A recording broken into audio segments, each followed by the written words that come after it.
نہ ہی international forums کے اندر یہ بات اٹھ رہی ہے، لیکن الحمدللہ بحیثیت امت عوام جو ہے وہ اس مسئلے کو بخوبی سمجھتی بھی ہے، اپنے ایمان کا بھی حصہ سمجھتی ہے، اور پوری دنیا کے اندر جو بھی انسانی جذبات رکھنے والا ہے، ہیومن رائٹس کی بات کرنے والا ہے، اور جو بھی امت مسلمہ کے ساتھ منسلک ہے، اس نے تڑپ کر آواز بھی بلند کی ہے، ایجیٹیشن بھی ہوا ہے، بڑے بڑے مظاہرے بھی ہوئے ہیں۔ الحمدللہ پاکستان کے اندر بھی جماعت اسلامی نے اپنے انداز سے ایجیٹیشن کا آغاز کیا، اور کل ایک بہت شاندار القدس مارچ بھی امریکہ کی جو یہاں پر سفارت خانہ ہے اس کے باہر کیا گیا ہے۔ میں اس لیے یہ بریف کر رہا ہوں کہ ظاہر ہے کہ یہ کوئی ایک عمومی ایشو نہیں ہے کہ جسے ہم کہیں کہ یہ تو شاید ملکوں کے اندر یہ معاملہ ہوا ہے، بلکہ یہ تو ایمان کی جنگ ہے، اور فلسطین کے مجاہدین اور ان کی عوام قابل مبارکباد بھی ہیں، قابل تحسین بھی ہیں کہ انہوں نے مسلم امہ جہاد کا سبق بھولتی جا رہی تھی، اس کو دوبارہ یاد کرایا ہے۔ اللہ تعالیٰ ان کی پشتیبانی بھی کرے گا، انشاءاللہ کر بھی رہا ہے۔ ہم یہاں پر کیا کر سکتے تھے؟ ہم نے فوری طور پر الخدمت کے پلیٹ فارم پر ایک بڑی مہم جو ہے حسب سابق جو الخدمت کا بڑا امتیاز بھی ہے کہ جب بھی پاکستان یا پاکستان سے باہر کہیں بھی کسی بھی مشکل آفت کے اندر انسانیت آتی ہے تو درد دل رکھنے والے الخدمت کے والنٹیئرز اور ان کے پورا نیٹ ورک موو کرتا ہے۔ خود بھی یاد ہے کہ یہاں چولستان کے اندر پچھلے سال ڈیزاسٹر آیا تھا 2 سال پہلے، تو الحمدللہ ہم نے مستقل وہاں پر پروجیکٹ شروع کیے ہیں، اور کم از کم 50 سے زیادہ صرف لاہور ڈسٹرکٹ کے ساتھ لگنے والا جو چولستان ہے وہاں پر سبمرسیبل سولر پمپس لگا کر پانی کا انتظام اور واٹر چینل اور وہاں کی آبادی کے لیے اور جانوروں کے لیے یہ پورا پروجیکٹ بھی ہمارا اس وقت پورے زور شور سے جاری ہے، اور تقریباً ہم اپنے اس پروجیکٹ کو کمپلیٹ بھی کر چکے ہیں۔ فلسطین کے حوالے سے جب پورے پاکستان کے اندر یہ ہوا تو جب یہ معاملہ آگے بڑھا ہے تو ود ان ڈیز یعنی 6 یا 7ویں دن الحمدللہ الخدمت فاؤنڈیشن نے ترکی گورنمنٹ کے ساتھ کولیبریشن کے ساتھ وہاں کی NGO حیرت کے ساتھ کولیبریٹ کر کے تو پہلی امداد جو وہاں کے لوگوں کی ضرورت تھی، جہاں پر ادویات ہیں، راشن ہے، اور اب اس کے ساتھ ساتھ کیش ضروریات خریدنے کے لیے اس کو وہاں پر ممکن بنایا ہے، اور انٹرنیشنل میڈیا کے ذریعے سے پاکستان کے اندر اس کے مختلف کلپس بھی آئے، فوٹوز بھی آئے، اور الحمدللہ الخدمت نے اپنا اس کا پہلا فیز وہاں پر شروع کیا۔ اس کے بعد گزشتہ 4-5 دن پہلے 13 ٹرکس جو ہیں اس پر مشتمل ایک پورا قافلہ اور کانوائے جو ہے وہ ضروریات کا جو سامان تھا، اس لیے کہ وہاں سردی شروع ہو گئی ہے، اور سردی کے ساتھ ساتھ وہاں کھلے آسمان کے نیچے اس وقت ہمارے بہن بھائی اور ہماری مائیں بہنیں بیٹھی ہیں، ان کے لیے ظاہر ہے کہ بچے بھی موجود ہیں، اور اگر آپ کے علم میں ہو، ظاہر آپ میڈیا کے لوگ ہیں، ایک بہت بڑی تعداد جو ہے وہ معصوم بچوں کی ہے جن کو شہید کیا گیا، اور بعض تو کلپس ایسے ہیں کہ انسان اس کو دیکھ بھی نہیں سکتا ہے کہ جو کیفیت ہے وہاں پر، یعنی یہ بھی ایک عجیب منظر ہے کہ چھوٹے چھوٹے بچوں کے پنڈلیوں کے اوپر جو ہے وہ نام لکھے گئے ہیں، ہاتھوں اور بازوؤں پر نام لکھے گئے ہیں، تاکہ جب یہ شہید ہوں اور اعضاء بکھر جائیں بم کے نتیجے میں تو اس سے ان کی شناخت ہو سکی کہ یہ فلاں بچہ ہے۔ یعنی اس کیفیت کے اندر اس وقت وہ اپنی زندگی گزارنے پر مجبور ہیں، اور پچھلے 2 دن پہلے شاید آپ کے علم میں ہوگا کہ پورا بلیک آؤٹ کر دیا گیا غزہ کو، دنیا سے اس کا رشتہ ہر قسم کا منقطع کیا گیا، انٹرنیٹ کی سہولت ختم کی گئی، بجلی ختم کی گئی، پانی، وہ تو وزیر دفاع اسرائیل کا جو ہے وہ میڈیا میں آ کر وہ بات کر پانی بھیجنے دیں گے، نہ یہاں پر دوائی جانے دیں گے، نہ یہاں پر خوراک جانے دیں گے، اور کھلے عام گنگناتے ہوئے جیسے وہ غنڈہ بات کرتا ہے، اور ظاہر ہے اس کی دشمنائی کے اوپر امریکہ اپنی پوری قوت کے ساتھ کھڑا ہے، کوئی شرم، کوئی حیا نہیں ہے، کوئی انسانیت نہیں ہے۔ یعنی کبھی بھی انسانی تاریخ میں ایسا نہیں ہوا کہ ہسپتالوں کے اوپر بمباری کی گئی ہو، انہوں نے تو وہ ظلم کیا ہے کہ ہسپتالوں پر بمباری کی ہے، اور معصوم بچے کے جو بوڑھے ہمارے وہاں پر زخمی حالت کے اندر ابتدائی طبی امداد جو ان کے پاس وہ بھی نہیں تھی، لیکن جو کچھ تھا وہ پیش ہو رہا تھا، اس کو بھی بموں سے اڑایا ہے۔ اس لیے یہ ایسی تاریخ ہے کہ ظاہر ہے کہ جو بہت ہی دردناک ہے، ہر مسلمان کا دل تڑپتا ہے۔ الحمدللہ 13 جو ٹرکس کا قافلہ ہے وہ گیا، اور مصر کے رستے سے ظاہر ہے کہ وہاں پر بھی جو اس وقت استعمار ہے، جو جہاں پر حکومت ہے وہ بھی انہی کی پروردہ ہے، اور ان کے عزائم بھی خطرناک ہیں، لیکن جب انٹرنیشنل پریشر آتا ہے تو کچھ دیر کے لیے بارڈر کھلتا ہے، کچھ سامان وہاں چلا جاتا ہے، لیکن جو سامان بھی اب تک اندر جا رہا ہے وہ ناکافی ہے بہت، ان کی ضروریات بہت زیادہ ہیں، تباہی بڑے پیمانے پر ہے، لیکن کوئی راستہ نہیں ہے۔ اور دیگر ذرائع سے بھی ہماری کوششیں جاری ہیں کہ ان کی دسترسی ہو سکے، چیزیں پہنچ سکیں۔ الحمدللہ پچھلی پوری کمپین کے نتیجے کے اندر یہ جو سامان گیا ہے تقریباً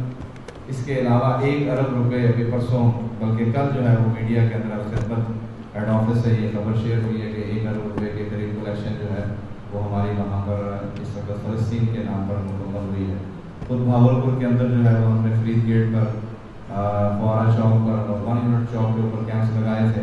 اور عامت الناس کو اس پر متوجہ کیا تھا۔ مسجدوں کے باہر بھی اس کے جھولی پھیلاؤ جو ہے اس کے ذریعے سے کلیکشن کی گئی ہے۔ آج ہم نے محترم اشرف علی عتیق صاحب کو سی کے تشریف لائے اور بھاولپور شہر سے جو ہماری کنٹریبیوشن ہے اس میں ڈسٹرکٹ سے بھی 1-2 جگہ پہ ہمارے کیمپ لگے اور وہاں سے بھی کچھ کلیکشن ہے۔ تو ابتدائی طور پر 3.7 ملین جو ہے وہ آج ہم انشاءاللہ چیک کی صورت میں ان کو ہینڈ اوور کریں گے اور بڑے پیمانے پر اس وقت پبلک کے اندر آگاہی بھی جاری ہے۔ آج صبح ہی میں ابھی قائد میڈیکل کالج سے ہو کر آیا ہوں اور وہاں پر جو ینگ ڈاکٹرز ایسوسی ایشن ہے انہوں نے ایک بہت بڑی ریلی کا اہتمام کیا اور انہوں نے رابطہ کیا کہ ہم خدمت کے ساتھ کولیبریٹ کریں گے۔ میں خود ذاتی طور پر وہاں شریک ہوا، وہاں پر جو ہمارے نوجوان ڈاکٹر ہیں، بیٹے اور بیٹیاں سب بہت پرجوش تھے اور لاسٹ ٹائم جب یہ سیلاب آیا تھا تو اس موقع پر تقریباً انہوں نے 4.5 ملین کلیکٹ کر کے اور خدمت کے ذریعے سے سیلاب زدگان کی مدد کی تھی۔ آج بھی انہوں نے اسی عزم کا اظہار کیا اور کھلے دل کے ساتھ انہوں نے یہ بات کی ہے کہ ہم سے بہت سی تنظیموں نے رابطے کیے لیکن ہمارا اعتماد صرف ہم خدمت کے ساتھ ہے۔ اس پر بھی ہم اللہ کا شکر ادا کرتے ہیں کہ پاکستان کے طول و عرض کے اندر اس وقت خدمت اپنی پوری ٹرانسپیرنسی، مستعدی اور والنٹیئرز کے نیٹ ورک کے ساتھ نمبر 1 NGO ہے جو مختلف سیکٹرز میں کام کر رہی ہے۔ تو الحمدللہ ہمارا یہ جو ان کے ساتھ کنیکشن ہے بحیثیت عموما بھی اور بحیثیت ہیومینیٹیرین کے گراؤنڈز کے اوپر بھی ہمارا تعاون انشاءاللہ ہمارے اپنے فلسطین کے دوستوں کے ساتھ جاری رہے گا۔ یہاں پر آخری بات یہ بھی کر دوں کہ جو مین پاور کی ضرورت ہے وہاں پر ظاہر فوری طور پر ڈاکٹرز کی ضرورت تھی۔ اب خدمت نے فوراً اپنے نیٹ ورکس کے اندر اس کو پبلک کیا تھا کہ جو بھی ڈاکٹرز والنٹریلی وہاں جانا چاہتے ہیں وہ رجسٹریشن کروائیں۔ کم و بیش 1000 کے قریب ڈاکٹرز جو ہیں انہوں نے رجسٹریشن اور وہ جانا چاہتے ہیں۔ جیسے ہی وہ جانے کا رستہ اور سبیل بنتی ہے تو ظاہر ہے کہ بڑی تعداد کے اندر انسانی جانوں کا ضیاع بھی ہوا ہے اور بہت بڑی تعداد کے اندر لوگ جو ہیں وہ مختلف زخموں کے نتیجے میں، بے گھر ہونے کے نتیجے میں طبی امداد کے بھی محتاج ہیں۔ اس کے لیے بھی الحمدللہ ہمارے ڈاکٹرز بالکل ریڈی ہیں اور جیسے کہ ہمارا چین بنتی ہے یہ سارے لوگ وہاں جائیں گے انشاءاللہ۔ آپ سے صرف یہ گزارش ہے کہ جو پرنٹ اور الیکٹرانک میڈیا ہے اس آواز کو بلند کریں۔ اس وقت جو ہے وہ منظرنامہ قوم کا بالکل قومی منظرنامہ ڈفرینٹ ہے۔ اس وقت مختلف جو رہنما ہیں، سیاسی رہنما، وہ اپنی امید پہ جا رہے ہیں۔ کسی کو اپنی سیٹ کا مسئلہ ہے، کسی کو اپنے کیسز کا مسئلہ ہے اور امت کی بات کوئی نہیں کر رہا ہے۔ اس وقت جو صرف جماعت اپنی پوری توانائی کے ساتھ اس پر کام کر رہی ہے، یہ تو ہمارے ایمان کا رشتہ بھی ہے، کلمے کا ایشو بھی ہے۔ تو ہمیں اپنی پوری سیاسی وابستگیوں سے بالا ہو کر اپنے فلسطینی بھائیوں کی پشتیبانی کرنی چاہیے، پوری امت کی آواز بننی چاہیے اور وہاں یہ بھی ایک بہت بڑا میسج وہاں چلا جائے گا، لیکن ہم اس کے لیے بھی تیار نہیں ہیں۔ ظاہر بدقسمتی ہمارے حکمران ہمارے سروں پر وہ مسلط ہیں کہ جو خود انہی یہود و نصارہ کے ایجنٹ ہیں، انہی کے مفادات کا تحفظ کرتے ہیں۔ تو اس تناظر کے اندر بھی ظاہر ہے ہمیں امیدیں تو اپنی پبلک کے ساتھ، عوام کے ساتھ، اور عوام اس وقت بہت وائبرنٹ بھی ہے، ویجیلنٹ بھی ہے، مدد کرنا چاہتی ہے، ہر فرد اس وقت پریشان ہے۔ ہم ان کو اپنی دعاؤں میں بھی یاد رکھیں اور آپ الیکٹرانک اور پرنٹ میڈیا اس کو پبلک کریں اور خدمت کے ساتھ تعاون کے لیے لوگوں کو آمادہ کریں۔ آپ کا بھی تعاون اس کے اندر موجود ہوگا، آپ کا بھی حصہ اس کے اندر جائے گا۔ میں ایک دفعہ پھر شکر گزار ہوں خدمت کی، اپنی پوری مینجمنٹ کا، یہ انتھک محنت کی ہے۔ ہمیں ابھی نصر اللہ خان ناصر صاحب نے بھی جوائن کیا ہے، یہ بھی ہمارے خدمت کے والنٹیئر بھی ہیں، جماعت کے ذمہ دار بھی ہیں۔ انہوں نے بھی گزشتہ پورا ہفتہ 10 دن گزارا ہے مختلف کیمپوں میں، ریلیوں میں، تاکہ فلسطین کی آواز بلند کی جائے اور وہاں تک ان کا پیغام پہنچایا جائے۔ اللہ تعالیٰ ہم سب کی کاوشوں کو اپنی بارگاہ میں قبول فرمائے اور اس کا اجر ہمیں عطا فرمائے۔ وما علینا الا البلاغ المبین۔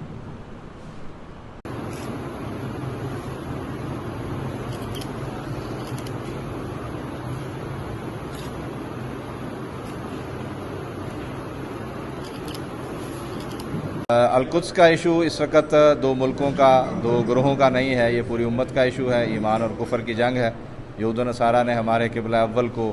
دبا کر رکھا ہے اور اس کی آزادی ہر مسلمان، ہر کلمہ پڑھنے والے کے دل کی آواز ہے۔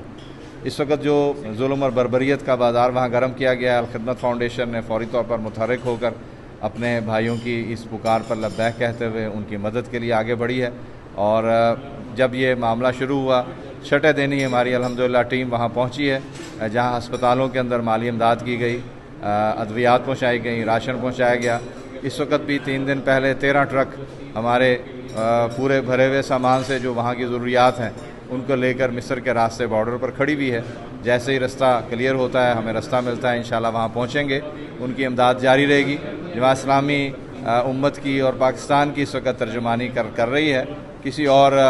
پبلک کی یا کسی اور تنظیم کو یا پارٹی کو اللہ نے یہ توفیق نہیں دی۔ ہم اس پر بھی شکر ادا کرتے ہیں کہ پوری توانا آواز اٹھائی ہے اور پوری امت کو جگایا ہے۔ پورا پاکستان اس وقت غزہ کے ساتھ ان کا دل دھڑکتا ہے اور ہماری یہ مدد جاری رہے گی انشاءاللہ۔ الخدمت فاؤنڈیشن کے زیر اہتمام آج یہاں پر جو تقریب ہوئی ہے، اس کے اندر ہم نے جو مظلوم فلسطینی ہیں جو زیر عتاب آ چکے ہیں، اسرائیلیوں کے، یہودیوں کے، اور جن کے گھر گرا دیے گئے ہیں اور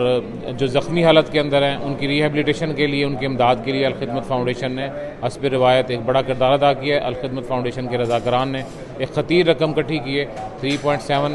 ملین جو ہے وہ رقم آج حوالے کی جا رہی ہے الخدمت فاؤنڈیشن کے ذریعے، انشاءاللہ مستحق لوگوں تک پہنچائی جائے گی۔